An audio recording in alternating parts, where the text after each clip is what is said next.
Good evening, America. I'm Donald Trump Jr. We're here tonight to talk about the great American story, to talk about this country we all love, this land of promise and opportunity, of heroes and greatness. Just a few short months ago, we were seeing the American dream become a reality for more of our citizens than ever before. The greatest prolonged economic expansion in American history, the lowest unemployment rate in nearly 50 years, the lowest unemployment rates ever for Black Americans, Hispanic Americans, women, and pretty much every other demographic group. And then, courtesy of the Chinese Communist Party, the virus struck. The president quickly took action and shut down travel from China. Joe Biden and his Democrat allies called my father a racist and a xenophobe for doing it. They put political correctness ahead of the safety and security of the American people. Fortunately, as the virus began to spread, the president acted quickly and ensured ventilators got to hospitals that needed them most. He delivered PPE to our brave frontline workers, and he rallied the mighty American private sector to tackle this new challenge. There's more work to do, but there is a light at the end of the tunnel. Job gains are outpacing what the so-called experts expected. But Biden's radical left-wing policies would stop our economic recovery cold. He's already talking about shutting the country down again. It's madness.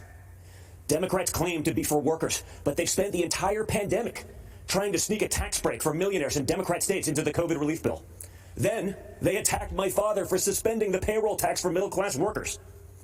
In fact, if you think about it, Joe Biden's entire economic platform seems designed to crush the working man and woman. He supported the worst trade deals in the history of the planet. He voted for the NAFTA nightmare. Down the tubes went our auto industry. He pushed for TPP. Goodbye, manufacturing jobs. Beijing Biden is so weak on China that the intelligence community recently assessed that the Chinese Communist Party favors Biden. They know he'll weaken us both economically and on a world stage. Biden also wants to bring in more illegal immigrants to take jobs from American citizens. His open border policies would drive wages down for Americans at a time when low-income workers were getting real wage increases for the first time in modern history. He's pledged to repeal the Trump tax cuts, which were the biggest in our country. After 8 years of Obama and Biden's slow growth, Trump's policies have been like rocket fuel to the economy and especially to the middle class. Biden has promised to take that money back out of your pocket and keep it in the swamp. That makes sense, though, considering Joe Biden is basically the Loch Ness Monster of the swamp. For the past half century, he's been lurking around in there. He sticks his head up every now and then to run for president. Then he disappears and doesn't do much in between. So if you're looking for hope, look to the man who did what the failed Obama-Biden administration never could do and built the greatest economy our country has ever seen. And President Trump will do it again. We will be stronger than ever because when we put our mind to it, there is no obstacle that America can't surmount. Except there's a difference this time. In the past, both parties believed in the goodness of America. We agreed on where we wanted to go. We just disagreed on how to get there. This time, the other party is attacking the very principles on which our nation was founded. Freedom of thought, freedom of speech, freedom of religion, the rule of law. Thomas Jefferson famously said, "I have sworn upon the altar of God eternal hostility against every form of tyranny over the mind of man." Our founders believed there was nothing more important than protecting our God-given right to think for ourselves. Now, the left, they're trying to cancel all of those founders. They don't seem to understand this important principle. In order to improve in the future, we must learn from our past, not erase it. So we're not going to tear down monuments and forget the people who built our great nation. Instead, we will learn from our past so we don't repeat any mistakes. And we will work tirelessly to improve the lives of all Americans. Joe Biden and the radical left are now coming for our freedom of speech. They want to bully us into submission. If they get their way, it will no longer be the silent majority. It will be the silenced majority. This has to stop. Freedom of expression used to be a liberal value, at least before the radical left took over. Now the Republican Party is the home of free speech, the place where anyone from any background can speak their mind, and may the best ideas win. People of faith are under attack. You're not allowed to go to church, but mass chaos in the streets gets a pass. It's almost like this election is shaping up to be church, work, and school versus rioting, looting, and vandalism. Or, in the words of Biden and the Democrats, peaceful protesting. Anarchists have been flooding our streets, and Democrat mayors are ordering the police to stand down. Small businesses across America, many of them minority-owned, are being torched by mobs. The Democrat mayors pretend it's not happening. They actually called it a summer of love. And that brings me to another important principle.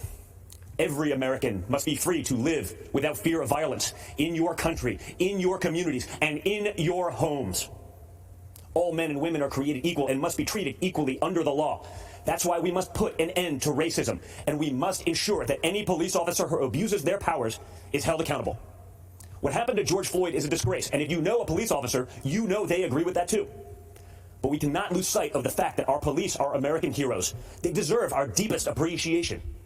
Because no matter what the Democrats say, you and I both know when we dial 911, we don't want it going to voicemail. So defunding the police is not an option. Everything starts with safety and security. You can't have anything else without it. You can't focus on building a better future for your children without the peace of mind that they can study safely in their classrooms, play safely in their neighborhoods, and sleep safely in their beds. But safety is only the beginning. Trump's America is a land of opportunity, a place of promise. I was fortunate enough to grow up in a family that could afford the best schools and the finest universities. But a great education cannot be the exclusive right of the rich and powerful. It must be accessible to all. And that's why my dad is pro-school choice. That's why he's called education access the civil rights issue, not just of our time, but of all time.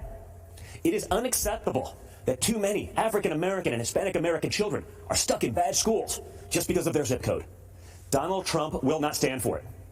If Democrats really wanted to help minorities and underserved communities, instead of bowing to big money union bosses, they'd let parents choose what school is best for their kids. They'd limit immigration to protect American workers. They'd support the police who protect our neighborhoods. They'd learn how to negotiate trade deals that prioritize America's interest for a change. They'd end the endless wars and quit sending our young people to solve problems in foreign lands. They'd cut taxes for families and workers. They'd create opportunity zones that drive investment into inner cities. In other words, if Democrats cared for the forgotten men and women of our country, they'd do exactly what President Trump is doing. America is the greatest country on earth, but my father's entire worldview revolves around the idea that we can always do even better. Imagine the life you want to have, one with a great job, a beautiful home, a perfect family. You can have it. Imagine the country you want to live in, one with true equal opportunity, where hard work pays off and justice is served with compassion and without partiality. You can have it. Imagine a world where the evils of communism and radical Islamic terrorism are not given a chance to spread, where heroes are celebrated and the good guys win. You can have it. That is the life. That is the country. That is the world that Donald Trump and the Republican Party are after. And yes, you can have it. Because unlike Joe Biden and the radical left Democrats, our party is open to everyone. It starts by rejecting radicals who want to drag us into the dark and embracing the man who represents a bright and beautiful future for all. It starts by re-electing Donald J. Trump, President of the United States. Thank you, and God bless America.